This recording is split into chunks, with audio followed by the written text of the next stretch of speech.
जिस गोपी ने अपना मुख छुपाया ठाकुर जी से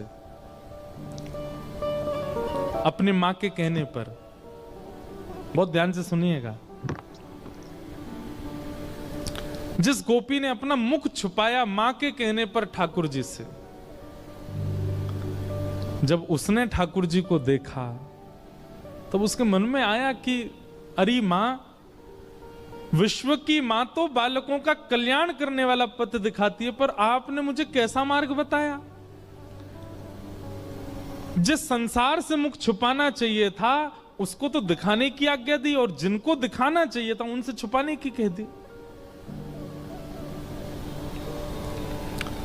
अब तो दिन प्रति बस कृष्ण मन, कृष्ण तन, कृष्ण ही हमारो धन, बस कृष्ण देखें कैसे भी। कल थोड़ी कथा में कह चुका था पहले, समय आया इंद्र पूजा बंद करके सब ब्रजवासी गोवर्धन पूजा करने के लिए गए, और 84 कोस के जितने ब्रजवासी हैं सब इकट्ठे भये। और वहीं इंद्र ने जब कोप करके वर्षा की, 7 बरस के ठाकुर जी ने 7 कोस लंबे चौड़े गिरिराज पर्वत को अपनी बाम हस्त की कन्नी उंगली पर धारण किया। और जैसे ही ठाकुर जी ने गिरिराज जी धारण किए, दूर दूर खड़े हुए लाखों ब्रजवासी सब गिरिराज जी के समीप आ गए, सब भीतर आके खड़े हो गए। सब में आपस में चर्चा चल रही। अब गिरिराज जी 7 कोस लंबे हैं और दूर दूर वाले ने तो ठाकुर जी दिखे ही नहीं रहे हैं। सब बस ये कह रहे हैं, नंद के लाला ने गिरिराज जी उठा लिए, नंद के लाला ने पर्वत उठा लियो, नंद के लाला ने पहाड़ उठा लियो। तो यही चर्चा जब माधवी के कान में पड़ी तब माधवी बोली, शायद अब तो सबके बीच में ठाकुर जी अब तो दिख ही जाएंगे, क्योंकि जब जब श्याम सुंदर को देखने माधवी जाती, नेत्रों में जल आ जाता, धुंधलापन आ जाता, ठाकुर जी दिखते नहीं, क्योंकि शाप दे दिया ठाकुर जी ने। और ये शाप नहीं है, ये शाप नहीं है, ये विरह है। बंधुओं, हम एक बात निवेदन करें, मीराबाई का चरित्र या तो हम स्पर्श करते नहीं हो, करवा रहे हो तो फिर एक अच्छे से ही सुनियो। इस स्थिति में ना आना पड़े इसकी प्रार्थना कीजिएगा, क्योंकि अब कलिकाल ऐसा बचा नहीं है कि आप इसको सहन कर पाओ।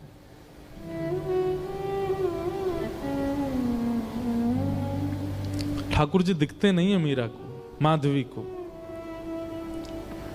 लेकिन आज सोचने लगी सबके बीच में ठाकुर जी खड़े, यहां तो मैं छुप के देख ही लूं उनको, शायद दिख जाएं। और अनेक प्रयास करके दूर से जैसे तैसे भीड़ छांटती भई मीरा, माधवी, मीरा उनका कलयुग का नाम, माधवी द्वापर का नाम। माधवी जैसे ही पहुंची,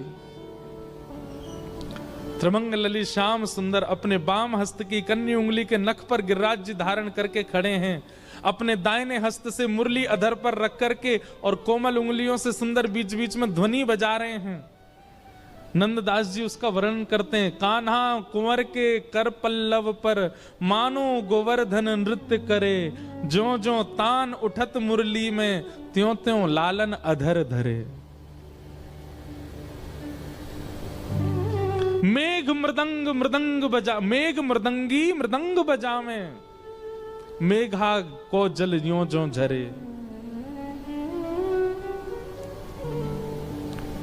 ग्वाल ताल दैनी को गावे, गायन को जो सुर भरे, देत आशीष सकल ब्रज नारी, नंद दास के तिमिर हरे। कान्हा कुंवर के, ठाकुर जी पता कि महाराज जी अगर ये नंददास जी को पद देखो, इस पद के अनुसार बहुत ध्यान से सुनना, हमारे श्री गिरधर लाल जी ऐसे खड़े, ऐसे नहीं, ऐसे, उनके ये चारों भुजाएं ऊपर हैं। तब हमें एक वैष्णव ने बताया, बोले ठाकुर जी कैसे कर रहे हैं पता है, सब ब्रजवासी खड़े हैं और श्री गिरिराज जी ठाकुर जी से कह रहे हैं, हे जय जय, मेरा स्वरूप इतना विशाल है कि मैं महाराज में तो आना पाऊंगा, लेकिन आपके हस्तकमल और मेरे हस्तकमल मिले ने, ये 7 दिना तक मेरे संग रास ही कर लो। ठाकुर जी गिरिराज जी के संग रास कर रहे हैं, तो कभी ठाकुर जी ऐसे रहते हैं और फिर नेक ऐसे उछाल के फिर ऐसे ले लें, फिर ऐसे ले लें, फिर ऐसे ले लें, फिर यूं कर लें, कभी यूं कर लें, कभी ऐसे कर लें, मानो बार बार अपनी उंगलियों पर नर्तन करवा रहे हैं श्री गिरिराज जी को ठाकुर जी। अद्भुत छवि है। तभी माधवी पहुंची। जैसे ही ठाकुर जी के समीप पहुंची है, उस स्थान पर पहुंची जहां ठाकुर जी खड़े हैं, जैसे ही नेत्र भर के ठाकुर जी को देखने का प्रयास किया, जल भर आया नेत्रों में। मानो जैसे कोई धुंध आ गई हो, खूब मीड़ रही है, अपनी आंखों को मीड़ मीड़ के लाल कर लिए हैं, लेकिन ठाकुर जी दिख नहीं रहे हैं। आज पीड़ा असहनीय हो गई माधवी की। अर्धरात्रि का समय ठाकुर जी के चरणों से लिपट गई और बोली, मैंने इतना बड़ा अपराध किया कि आप मुझे दिख ही नहीं रहे हो। हे श्याम सुंदर, अब पीड़ा मत दो, अब दिख जाइए, एक क्षण दिख जाइए, आप दिखें और मैं प्राण त्यागूं, बस मुझे और कुछ नहीं चाहिए।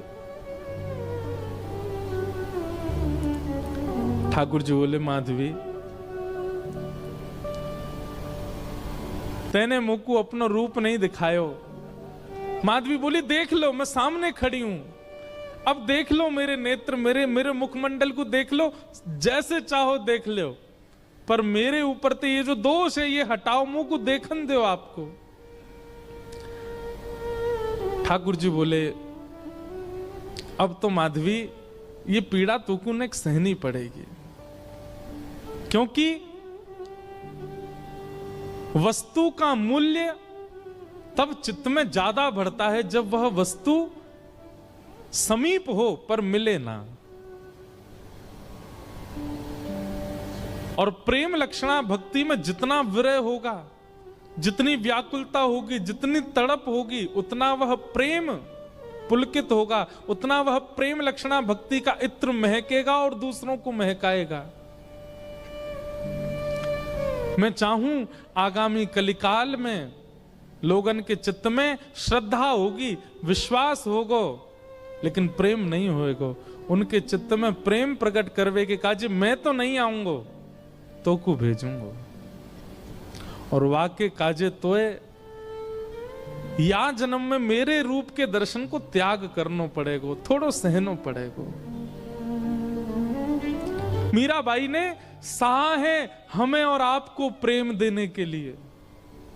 मैं और आप आज जिस प्रेम के मार्ग पर चल रहे हैं, जिस प्रेम की एक बिंदु हमारे ऊपर गिरती है, वह बिंदु के अधिकारी हम मीराबाई की वजह से बने हैं, क्योंकि उन्होंने द्वापर में दर्शन का त्याग किया है। त्याग नहीं, विरह सहा है, वो तड़पी हैं ताकि हमें प्रेम दे सके। माधवी बोली, मुझे बस अवधि बता दीजिए, कम से कम एक अवधि पता होगी तो मैं उस अवधि के सहारे रह लूंगी कि इतना समय लगेगा आपके दर्शन में। एक अवधि बता दो, 10 वर्ष, 50 वर्ष, कितने वर्ष लगेंगे? अवधि सुनकर के तो माधवी गिर पड़ी, रोने लगी। ठाकुर जी बोले, एक युग।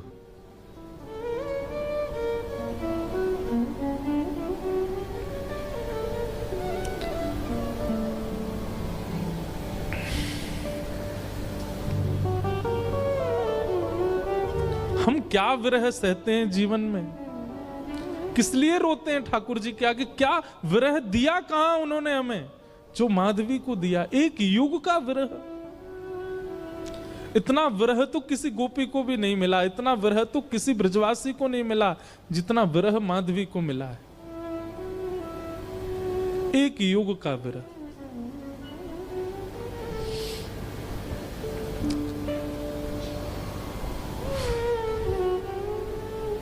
लेकिन क्या करे, प्रतीक्षा के अलावा और कुछ नहीं है जीवन में। चरणों में रोती हुई माधवी जाने लगी। और एक वैष्णव का स्वरूप नहीं है आत्म दाह करना, चाहे तो त्याग दे शरीर, लेकिन नहीं। अब कृष्ण ने कहा है कि प्रतीक्षा करो तो करनी है। वो प्रतीक्षा के ही शब्द हैं जो मीराबाई लिखती हैं। जो शब्द हमारे हृदय को विदीर्ण करके भीतर प्रवेश कर जाते हैं, वो शब्द किसी 2, 4, 10 वर्ष की प्रेमिका के नहीं है, एक युग की प्रतीक्षा करने वाली प्रेमिका के शब्द हैं।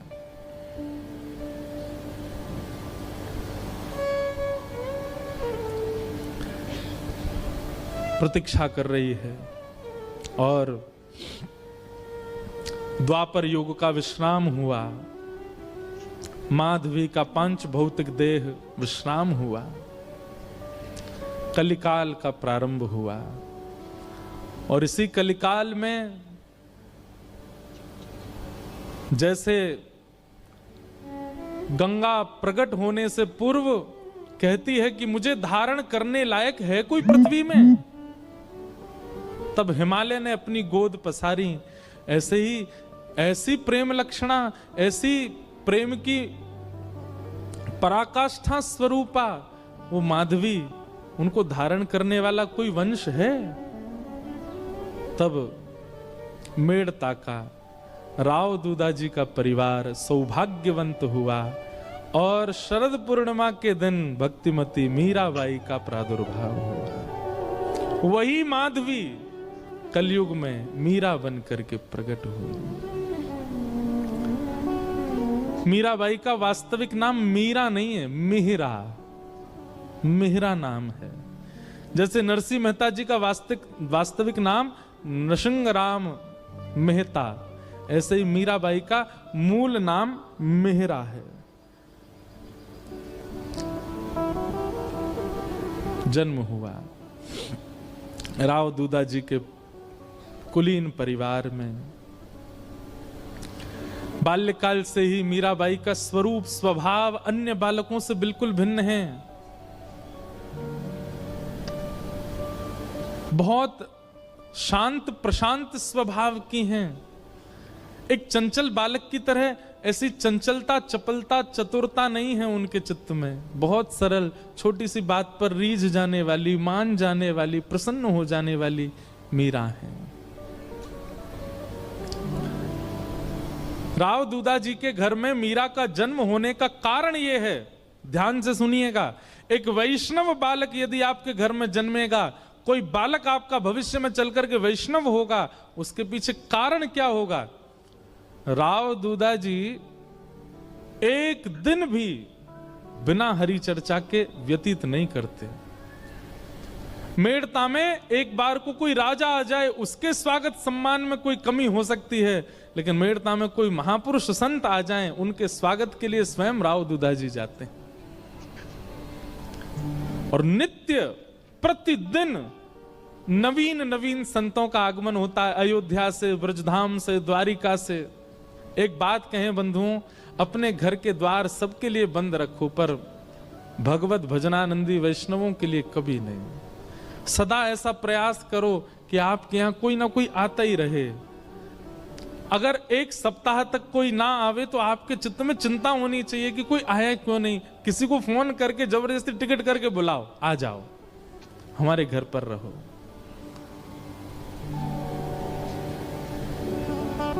उनके भजन के जीवाणु घर में होते हैं, उसी से ही बालकों में भक्ति भाव प्रकट होता है। मीरा को ऐसे ही नहीं भेज दिया है राव दूधाजी के यहां, क्योंकि उनके यहां नित्य सत्संग होता है। वर्षों से, मीरा के जन्म से पहले से ही नियम है सत्संग का। धीरे धीरे मीराबाई बड़ी होने लगी, कथाएं सुनती हैं। जोशी जी कथा सुनाने के लिए आते हैं, मीराबाई सुनकर के प्रसन्न हो जाती हैं। प्रश्न पूछती हैं, ऐसे ऐसे प्रश्न पूछती हैं कि जोशी जी ही स्तब्ध हो जाते हैं। मीराबाई का स्वभाव ऐसा बताया गया कि कोई पूछता कि आप कौन हो, तो मीराबाई अपना परिचय ऐसा नहीं देती कि मेड़ता नरेश महाराज राव दूधाजी की मैं पौत्री हूं, बल्कि अपना परिचय ऐसे देती हैं, परम गौभक्त संत सेवी, परम सत्संगी श्री ठाकुर जी राधा माधव की नित्य लीला, नित्य सेवा में प्रवीण श्री राव दूधाजी की मैं पौत्री हूं। वो कभी ऐसा परिचय नहीं देती हैं कि इतने बड़े राजा घराने की मैं पुत्री। ये गुण भागवत में लिखा है कि परम भागवत कभी भी अपने उच्च कुल, अपनी जात, अपनी आदि आदि के प्रभाव में नहीं रहता। मीराबाई ऐसी।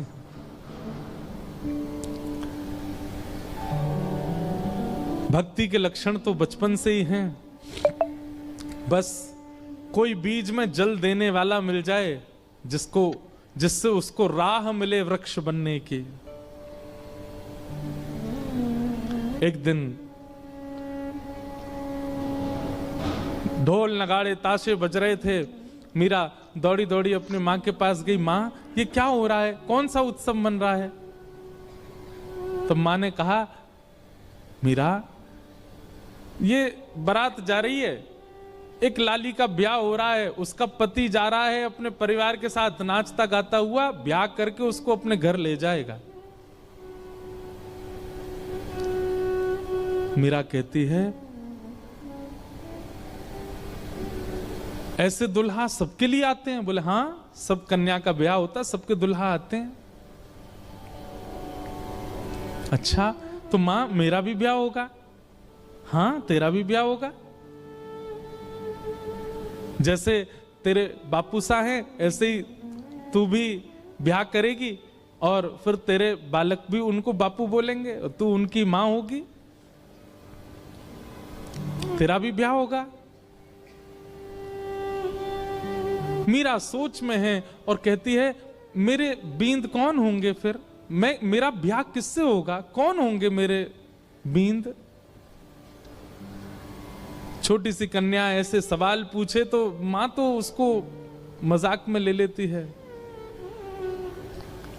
अरे मीरा, ये कोई समय है, अभी थोड़ी बड़ी तो हो जा। कभी और कार्य में लगते हैं, कभी और मीरा की तो वो चिंता का विषय हो गया कि मेरे बींद हैं कौन और वो कब आएंगे मुझे लेने। बार बार बस यही पूछती है, मेरा किससे ब्याह होगा, मेरा किससे ब्याह होगा, मेरे बींद कौन है। एक दिन हार के मां ने मीरा को गोद में लिया, पूरे दिन चिल्लाती रहती है, ये तेरे बैठे कमरे में मुरली हाथ में लिए, त्रिभंग लली, ये जो स्वरूप है, ये गिरधर, यही है तेरे बींद।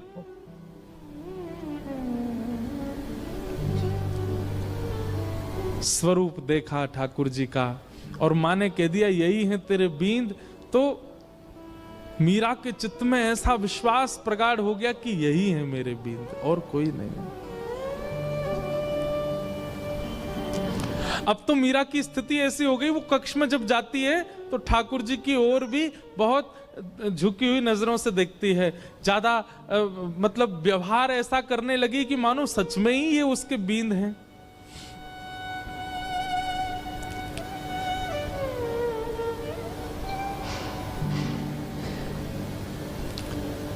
संतों से कथा सुनती है और चित्त में ठाकुर जी के प्रति संबंध का प्रगाढ़ विश्वास कर चुकी मीराबाई धीरे धीरे प्रेम लक्षण भक्ति में प्रकट होने लगी। एक दिन एक संत का आगमन हुआ और वे अपने प्रवचन के समय अपने बगल में ही अपने गिरधर गोपाल को विराजमान करके प्रवचन कर रहे थे और छोटी सी मीरा, उनको एक ही चीज की प्रतीक्षा होती थी पूरे दिन की, मां मुझे सत्संग में लेके कब जाएगी। और जैसे ही मीराबाई पहुंची, छोटी सी मीरा कथा सुनते सुनते दृष्टि पड़ी बगल में बैठे हुए गिरधर स्वरूप पर, वो गिरधर गोपाल पर। अपलक नेत्रों से केवल ना प्रवचन सुन रही है ना महाराज जी को देख रही है, वो तो उनके ठाकुर जी को अपलक नेत्रों से देख रही है। और बीच बीच में मानो जैसे नेत्रबंद हो जाते हैं और उसको कुछ ब्रजमंडल जैसा दिखने लगता है। उसको कभी कभी वर्षा दिखती है, कभी कभी गिरिराज जी धारण करके ठाकुर जी खड़े हैं और एक गोपी चरण से लिपट करके रो रही है। ऐसा दृश्य उसके चित्त में आने लगा, मानो अपने पूर्व जन्म की स्मृतियां चित्त में प्रकट होने लगी।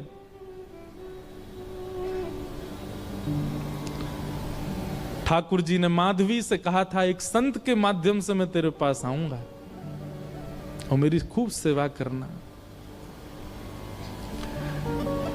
माधवी को थोड़ी थोड़ी स्मृति आ गई मीरा को, और जैसी स्मृति पूर्ण हुई, कथा विश्राम हुई, नेत्र लाल हैं, अश्रु गिर रहे हैं नेत्रों से, और अपनी मां को पकड़ के कहती है, मां ये कौन है?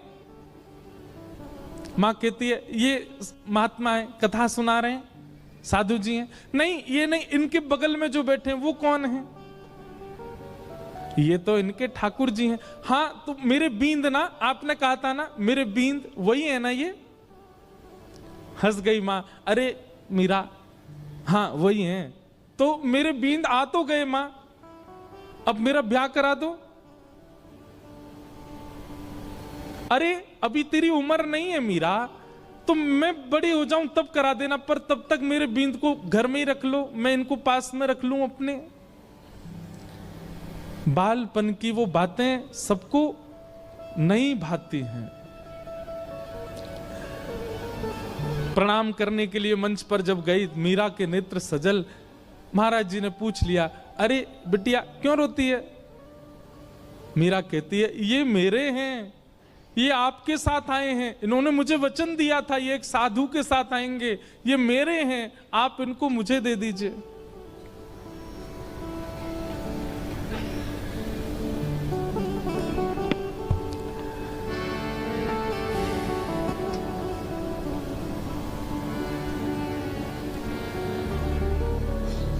ये मेरे हैं। ठाकुर कैसे दे सकता है किसी को? और वो भी पूजा के ठाकुर जी हो तो दिए भी जाएं, लेकिन जिनसे स्नेह प्रेम के लाड़ के ठाकुर जी, वो किसको कैसे मिल जाएंगे? पहले तो छोटी बालिका समझ करके महात्मा हंस गए, लेकिन जब कहने लगी ये तो मेरे हैं, जिद करने लगी, तो महात्मा भी प्रेमी थे, व्याकुल हो गए, अपने ठाकुर जी को हृदय से लगा के तुरंत चले गए वहां से। मीराबाई कहने लगी, संत बुरे नहीं है, माता पिता बुरे नहीं है, आप ही मेरे पास आना नहीं चाहते हो। अरे और कितनी प्रतीक्षा कराओगे? मैं कब से प्रतीक्षा करती हूं, अब आ तो गए हो एक महात्मा के द्वारा, अब आ क्यों नहीं जाते मेरे पास? मां डांटती है, पिताजी डांटते हैं, सब घर के लोग समझाते हैं, पर मीरा की एक अलग जिद है। एकांत में बैठी रहती है, ना खाती है, ना पीती है, ना खेलती है, बस चिंतन करती है और रोती रहती है।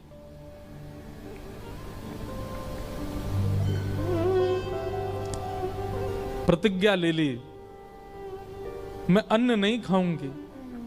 अब मैं प्रयास नहीं करूंगी कि आप आओ मेरे पास, मैं प्रयास नहीं करूंगी कि मैं आपको लाऊं, आपको खुद आना पड़ेगा, मेरी प्रतीक्षा बहुत हो चुकी है।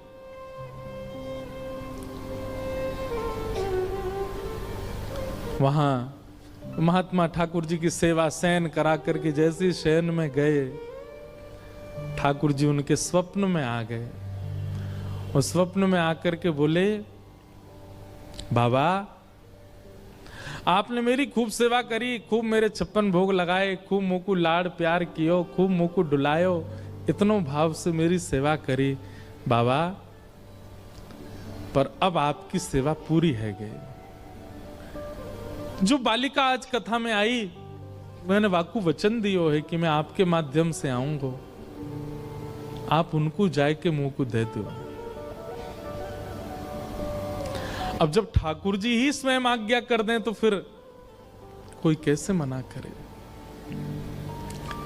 रात्रि, अर्धरात्रि का समय, महात्मा उठे, अपने ठाकुर जी को हृदय से लगा के खूब रोए, जय जय, मेरी सेवा में कोई कमी रह गई? नहीं नहीं, कोई कमी नहीं बाबा, मैं तो बहुत प्रसन्न हूं, पर अब कछु दिना आप एकांत में भजन करो, फिर मेरी प्राप्ति हो जाएगी। अब आप तो चले जाओगे, फिर मेरी सेवा कौन करेगा? या हमारे सेवा विस्तार के लिए वह कन्या को मोह दे दो। और अर्धरात्रि का समय, नन्ही सी मीरा अनशन व्रत पर मानो बैठी हो, और महात्मा पहुंच गए। ले मीरा है गिरधर तेरा, ले मीरा है गिरधर अपने ठाकुर जी को लेकर के गए। सेवा बड़े भावत करियो, सेवा बड़े भावत करियो, रखियो नने नानेरा हो, रखियो नानेरा, बेटी ले मेरा है गिरधर तेरा है। मीरा ने गिरधर तेरा। मीरा के चित्त में पीड़ा भी हो रही है और वो नाच भी रही है। नाच इसलिए रही है कि आज मानो जैसे वर्षों और युगों का विरह समाप्त होगा, पर पीड़ा इस बात की है कि मैं एक वैष्णव की सेवा ले रही हूं। उन महात्मा के नेत्रों के आंसू मीरा को बहुत, ये एक वैष्णव का स्वरूप हो जाता है। वो स्वयं पीड़ा में रहना मंजूर रखता है, पर अन्य किसी वैष्णव की पीड़ा देख नहीं पाता।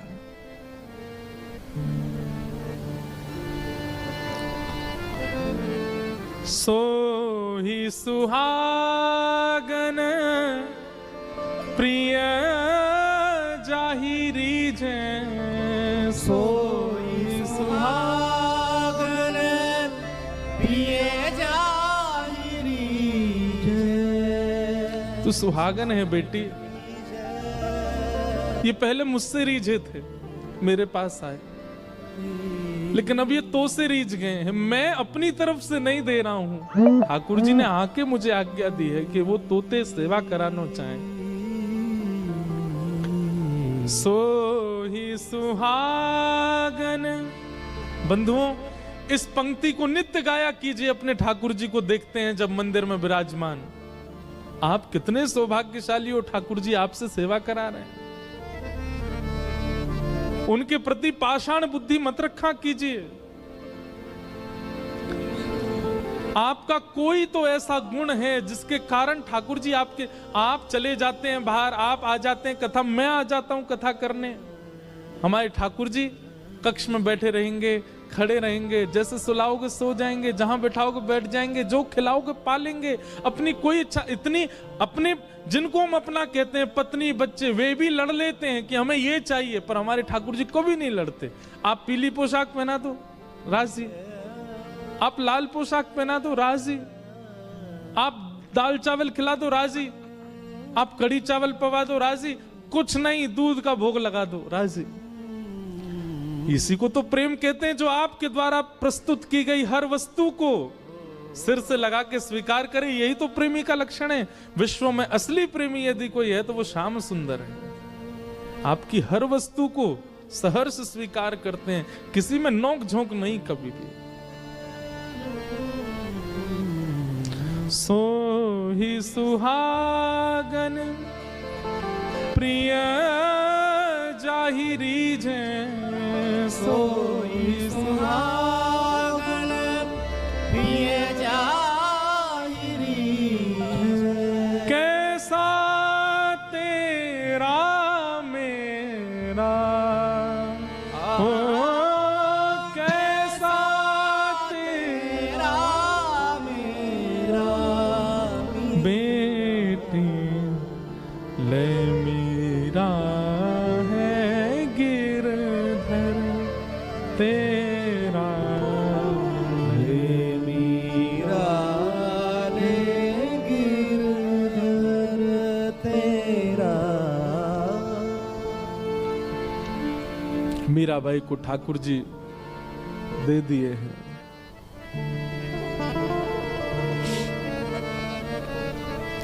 चले गए महात्मा। ये ठाकुर जी का नियम है बंधुओं।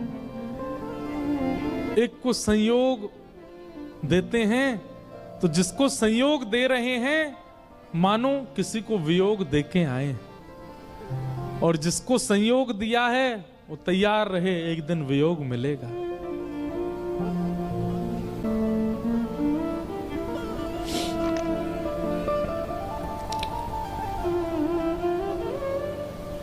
इसीलिए हमारे अष्ट सखा कहते हैं, यह धन धर्म ही ते पायो, यह धन धर्म ही ते पायो।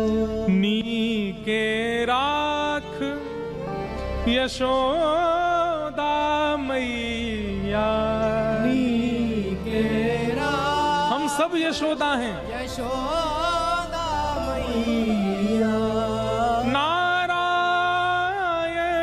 घर आयो, नारायण घर आयो। यह धन धर्म ही ते पायो। अब तो मीरा बस आनंद में रहती है, प्रसन्न रहती है, झूमती रहती है, मानो अब इससे बड़ा सुख उनके जीवन में और कुछ नहीं है, आनंद है। और तभी मैं बहुत सूक्ष्म सूक्ष्म मुख्य मुख्य भाव सुना रहा हूं। बस एक अवस्था हो गई मीराबाई की, प्रेम तो चित्त में खूब है, परंतु एक संकट का एक मानो बादल मंडरा रहा था मीराबाई के ऊपर। क्यों? अब मां, पिता, घर के सब बड़े सदस्य और राव दूदाजी तो पधार चुके हैं। मीरा बहुत रोई जब दादाजी गए, क्योंकि वही थे जो भक्ति मार्ग में लेके आए मीरा को। संकट इस बात का है कि अब सब चर्चा करते हैं कि मीरा का ब्याह करो। एक दिन मीरा अपनी मां से लड़ने लगी, मां आप मेरा किससे ब्याह कर रही हैं? अरे मेवाड़ के राजा, मेवाड़ के राजकुमार राजा भोज, तुम जानती हो उनका पराक्रम, तुम जानती हो उनका बल, तुम जानती हो उनका ऐश्वर्य। अपनी मां से मीरा कहती है, तो फिर ये कौन है जिनको बचपन में आपने मेरा बींद बताया था? अरे बालापन की बात है, बचपन में ऐसी तू जिद कर रही थी इसलिए बोला। बोले मां आपने तो ऐसे ही बोल दिया, परंतु मैं तो चित्त में घर करके बैठी हूं कि यही मेरे बींद हैं और मेरा स्वभाव व्यवहार सब कुछ वैसा ही है। आप अपनी बात से कैसे मुकर सकती हैं मां? चुपचाप तैयार हो जा, तुझे देखने वाले आ रहे हैं। कौन समझे विरह वेदना। मीराबाई बैठी है अपने ठाकुर के सामने, मंदिर में ही बैठी है, कुछ विशेष श्रृंगार नहीं किया है।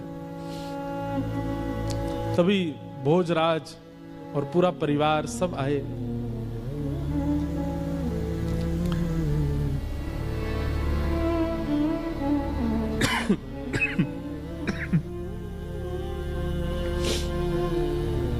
इच्छा प्रकट की कि एकांत में मीरा से बात करना चाहते हैं। मीराबाई बोली, मेरे लिए तो एकांत मेरे ठाकुर जी का स्थान है, जो बात करनी यहीं बैठ के कर लो। सब चर्चा हुई, मीराबाई ने स्पष्ट कर दिया, एक पत्नी जो धर्म का निर्वहन करती है, अगर वो अपेक्षा आप मुझसे रखते हैं और मुझसे ब्याह करना चाहते हैं, तो मैं पहले ही आपको स्पष्ट कर दूं कि मैं उन सब धर्म के निर्वहन में बिल्कुल अपूर्ण हूं, मैं नहीं कर पाऊंगी। आप अपने परिवार में सबसे कह दीजिए मैं उस योग्य हूं नहीं, वो तो मेरे परिवार वाले चाहते हैं, इसलिए मैं आपसे चर्चा कर रही हूं। नहीं तो एक स्त्री का जो धर्म होता है पति के प्रति, ससुराल के प्रति, उन सबको, मैं तो अपने घर के प्रति कोई धर्म नहीं निभा पाती एक पुत्री का। इसलिए मैं आपसे पहले ही स्पष्ट कर देती हूं कि एक पत्नी का धर्म मैं नहीं निभा पाऊंगी। भोजराज का उत्तर सुनने लायक है। बंधुओं, मीराबाई का जिनसे ब्याह हुआ वो अत्यंत कुलीन भाव के हैं। उन्होंने कहा मुझे मंजूर है, मैं भी नहीं आपसे अपेक्षा रखता हूं कि आप पत्नी धर्म का निर्वहन मुझसे करें। आपकी सुबह से अभी तक की गतिविधियां देख करके, आपके विचार भाव और आपके हृदय की स्थिति देख करके मैं जान चुका हूं कि आप सामान्य धर्म में नहीं हैं। परंतु अब मेरी इच्छा और ज्यादा आपसे विवाह करने की इसलिए है कि मैं आपसे पत्नी धर्म का निर्वहन नहीं करवाना चाहता। मैं चाहता हूं हमारी मेवाड़ की भूमि में राजा तो बहुत आते हैं, मेवाड़ की भूमि में बड़े बड़े महापुरुष आते हैं, बड़े बड़े योद्धा आते हैं, पर मेवाड़ की भूमि पर अभी तक किसी भक्त के चरण नहीं पड़े। यदि आप मुझसे विवाह करें और हमारी मेवाड़ की भूमि को अपने चरणों से और श्री गिरधर लाल जी के स्थापन से पवित्र कर दें, तो ये हमारे लिए बड़े सौभाग्य की बात होगी। मैं इस चर्चा को गुप्त रखूंगा, किसी के सन्मुख नहीं कहूंगा। ये मेरी और आपकी चर्चा है, सबको बताने के लिए विवाह का एक अभिनय होगा, परंतु मैं चाहता हूं कि आपके चरण हमारी मेवाड़ को पवित्र करें। बाकी जैसी आपकी इच्छा होगी, मेरी उसमें कोई अतिशयोक्ति नहीं होगी। और ऐसा कहकर के भोजराज चले गए। मीराबाई ने कोई उत्तर नहीं दिया। लेकिन प्राचीन भारत में कहां पूछा जाता है, सबने पक्का कर दिया ब्याह।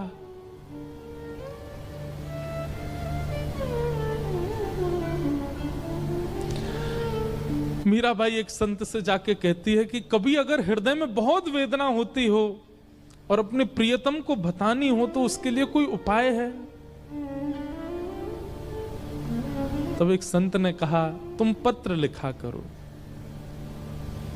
और वृंदावन जाने वाले किसी व्यक्ति के हाथ वो पत्र भेज दिया करो।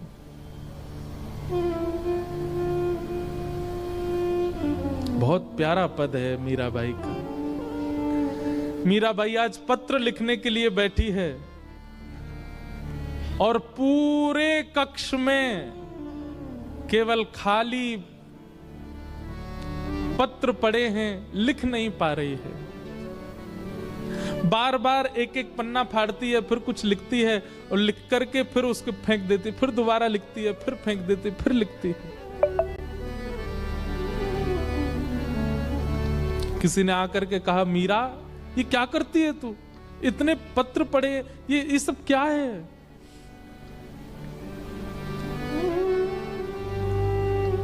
पत्तियां मैं कैसे लिखूं, लिखी ही न जाए। पत्तियां मैं कैसे लिखूं, लिखी ही न जाए। पत्तियां मैं कैसे लिखूं, लिखी ही न जाए। पत्तियां मैं कैसे लिखूं, लिखी ही न जाए। क्यों? कलम धरत मेरो कर कांपत है। कलम धरत मेरो कर कांपत है। कलम धरत मेरो कर कांपत है। कलम धरत मेरो कर कांपत है। मीराबाई कहती है, मैं लिखने के लिए बैठती हूं, पहले तो शब्द याद नहीं आते और जैसे तैसे अपनी स्थिति। बंधुओं, एक बात याद रखिएगा, विरह की स्थिति शब्द बयान नहीं कर सकते। वो शब्द नहीं बता सकते कि आपकी स्थिति कैसी है। आप कितना भी प्रयास कीजिए बोलने का, बताने का, नहीं बता पाओगे, क्योंकि विरह प्रेम शब्द की इतनी क्षमता नहीं कि वो आपका विरह प्रेम प्रकट कर सके। लेकिन मीराबाई कहती है, जैसे तैसे मैं लिखने का प्रयास भी करती हूं। कलम धरत मेरो कर कांपत है, कलम धरत मेरो कर कांपत है। नैन रहे हैं झराए, हो नैन रहे झराए। और जैसे तैसे लिख भी देती हूँ तो इतने नेत्रों से अश्रु गिरते हैं कि जो लिखा सब बह जाता है। पतियां मैं कैसे लिखूं, लिखी ही न जाए। पतियां मैं कैसे लिखूं, लिखी पतियां मैं कैसे लिखूं, लिखी ही न जाए। पतियां मैं कैसे लिखूं, लिखी न जाए।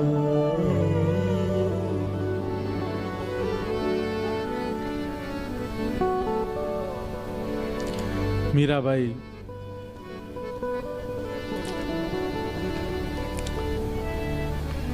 बस स्मरण करती हैं, वृंदावन की दिशा की ओर देखती रहती हैं। अभी भी विरह समाप्त नहीं हुआ है। घड़ी आई विवाह की, पूरा मेड़ता सजा है, परंतु होने वाली दुल्हन उसके मुख पर बिल्कुल प्रसन्नता नहीं। मीराबाई ठाकुर जी के सामने बैठकर के केवल इतनी प्रार्थना करती है, मैं देह और आत्मा को अलग मानती हूं। मैं जानती हूं देह की क्रिया आप स्वीकार नहीं करते। देह भले ही कोई और वर्ण करके ले जाए, कम से कम आत्मा आपकी है, ये स्वीकार करके मुझे कैसे भी बता दीजिए कि आपने मुझे स्वीकार कर लिया। मुझे और कुछ नहीं चाहिए। अन्य से देह का विवाह हो, उससे पहले पहले आत्मा का आपसे विवाह हो जाए। हे ठाकुर जी, मैं और कुछ नहीं मांगती आपसे।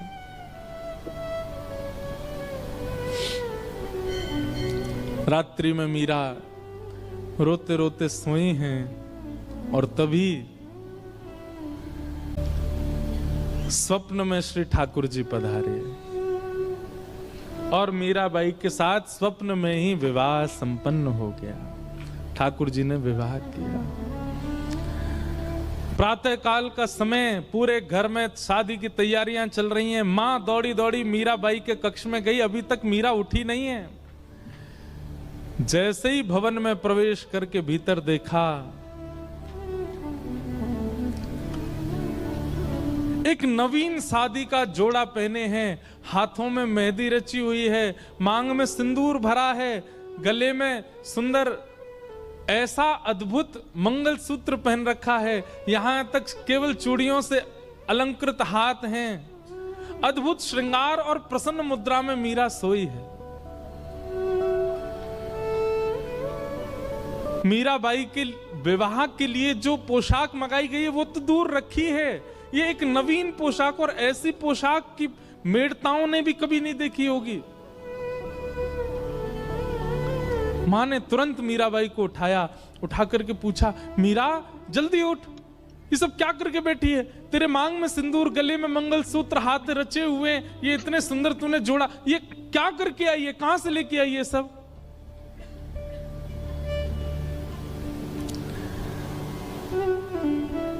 मीराबाई जोर से हंसी, अपना मां का हाथ पकड़ के कहती है, माई सपनानु वरना दीनानाथ, दीनानाथ,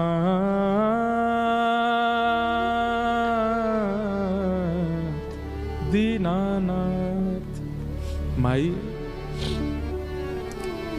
कल मेरा ब्याह हो गया। किससे ब्याह हुआ? बोले मेरे गिरधर लाल। मां, मैं आपको कैसे वर्णन करूं? आप जो व्यवस्थाएं कर रहे हैं ना, ये सब फीकी हैं उस व्यवस्था के आगे। ऐसा सुंदर, ऐसे सुंदर पुष्प लगे थे, ऐसे सुंदर दावत बनी थी, ऐसे सुंदर सुंदर घोड़े हाथी सब आए थे। क्या बात बनाती है? कब हुआ तेरा ब्याह? किसने देखा तेरा ब्याह? मीरा कहती है, एक ने देखा हो, दो ने देखा हो तो कहूं 56 कोटा जना पधारा, दुल्हो श्री ब्रजनाथ, दुल्हो श्री ब्रजनाथ। मां, 56 करोड़ बराती आए थे। सब देवी देवता, ब्रह्मा, शिव, रुद्र, सनकादि सब आए थे मेरे ब्याह में। और इन सब बरातियों के बीच एक सुंदर से हाथी पर सहरा बांधे, अद्भुत पोशाक पहने, मधुर मुस्कान, कटाक्ष नेत्र, मधुर घुंघराले केश, हाथ में मुरली लिए मेरे दुल्हा बनकर के साक्षात ब्रजनाथ श्री कृष्ण आए थे। ब्रजनाथ, बहुत सुंदर वर्णन है। मीराबाई अपने स्वप्न के विवाह का वर्णन कर रही है अपने मां के आगे। किसने हमारा कन्यादान किया, हमारे फेरे कैसे पड़े, उन्होंने मेरे गले में कैसे मंगलसूत्र पहनाया, दावत कैसे हुई, एक एक चीज का वर्णन कर रही है मीरा। और मां इधर से उधर जा रही है, सिर पीट रही है, रो रही है। ये क्या बातें कर रही है मीरा तू? लेकिन कौन समझे मीरा को? मीराबाई हंसने लगी और कहने लगी, मां मेरा ब्याह हो गया। मां तुरंत भीतर गई, घड़े में जल भर के लाई और ला करके मीरा के मांग का सिंदूर पोंछने लगी। मीरा कहती हैं, अब चाहे जो कर लो मां, ये देह चाहे जिसको दे दो, पर आत्मा को तो स्वीकार कर लिया है श्याम सुंदर ने। अब मैं राजी राजी चली जाऊंगी जहां भेजोगी, मुझे अब परवाह नहीं। मैं जिनकी हूं उन्होंने मुझे स्वीकार कर लिया है। कितनी पीड़ादायी बात है। मीराबाई का पुनः श्रृंगार किया गया और फिर मंडप में ले जाया गया।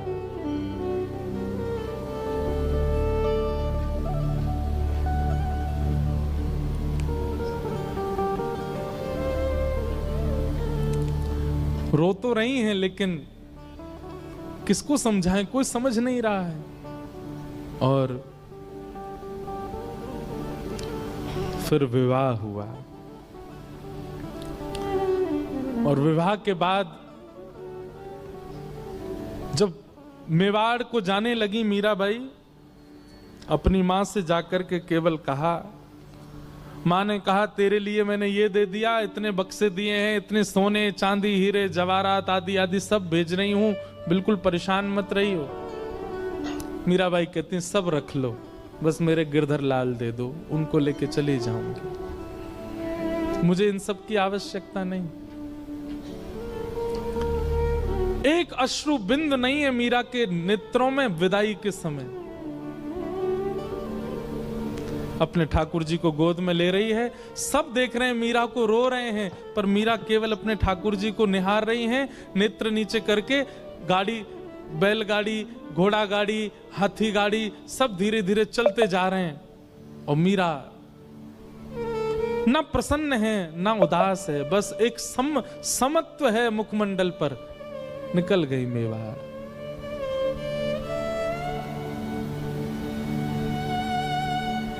मीरा का प्रेम कौन कह सकता है? इस तुच्छ मुख से कितना कहें उनका प्रेम। केवल त्याग है पूरे जीवन में और कुछ नहीं। आ गई, विवाह हो गया। विवाह के बाद उनके पति अनुकूल थे, उनके पूजा में कभी विक्षेप नहीं होने देते थे। लेकिन ठाकुर जी की पता नहीं कैसी लीला है कि जो अनुकूल होता है भक्ति में उसको दूर कर देते हैं। और एक दिन आगरा के युद्ध में पूरे परिवार में केवल मीरा का संग देने वाले उनके पति, उनको इतने बाण लगे कि वे मरणासन अवस्था में आ गए। मरणासन अवस्था में जब लाया गया, वैद्य ने लेप करके उनको जब कक्ष में लिटाया, मीरा दूर खड़ी खड़ी देख रही है और एक मित्र के भांति दोनों चर्चा करते हैं, लेकिन भोजराज मीरा के प्रति गुरु का भाव रखते हैं। भोजराज कहते हैं, मैंने आपका स्पर्श कन्यादान के समय किया था, आपके हस्त कमल का, परंतु अब मुझे लगता है मेरा अंत समीप है, उससे पूर्व में एक बार आपका स्पर्श करना चाहता हूं। मीराबाई कुछ नहीं बोली। तो भोजराज कहते हैं, मैं एक बार केवल आपके श्री चरणों का स्पर्श करना चाहता हूं।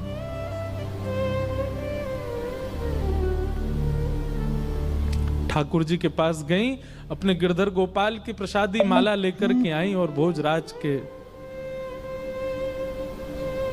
गले में पहनाई और अपना हस्त कमल उनके शीश पर फेरती हैं मीरा। ऐसा कहते हैं, मैंने पढ़ा है कि वैसे तो मीरा श्रृंगार करती नहीं थी, पर जिस दिन भोजराज जी की ये स्थिति थी, उस दिन कोई उत्सव मीराबाई ने किया था और उस दिन 16 श्रृंगार किए थे मीराबाई ने। और उस श्रृंगार के रूप में मीराबाई को देखते देखते देखते मानो जैसे उनके पति को साक्षात युगल ही एक रूप में हो, ऐसा दिखने लगा। और उनके पति अपने प्राण त्याग देते हैं।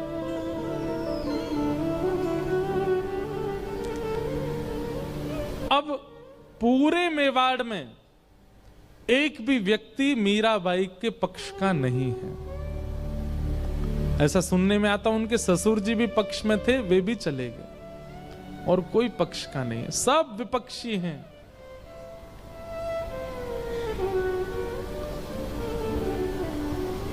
खूब यातनाएं देते हैं, प्रताड़ना करते हैं, उपहास करते हैं, पर मीराबाई को इससे कोई फर्क नहीं पड़ता।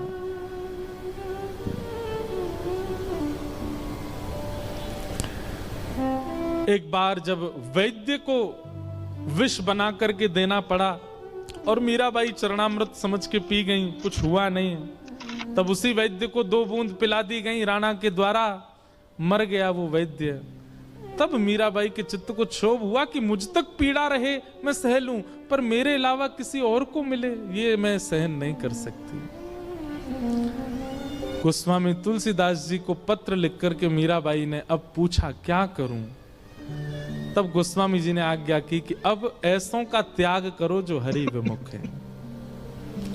और मीराबाई मेवाड़ से अभी वृंदावन नहीं गई, मेड़ता गई, और फिर मेड़ता से वृंदावन मीराबाई बहुत विलंब से गए, क्योंकि वृंदावन उनके रोम रोम में बसता है, वृंदावन उनके हृदय में बसता है, वृंदावन उनके चित्त में बसता है। आगे लीला में मीराबाई वृंदावन गई और फिर वृंदावन में कैसे उनको निकुंज का रास का दर्शन हुआ, वो सब लीला हम सुनेंगे। आइए मीराबाई के सुंदर भाव को यहीं विश्राम देते हैं और फिर आगे का प्रसंग हम सुनेंगे। गिरधर जन्म मरण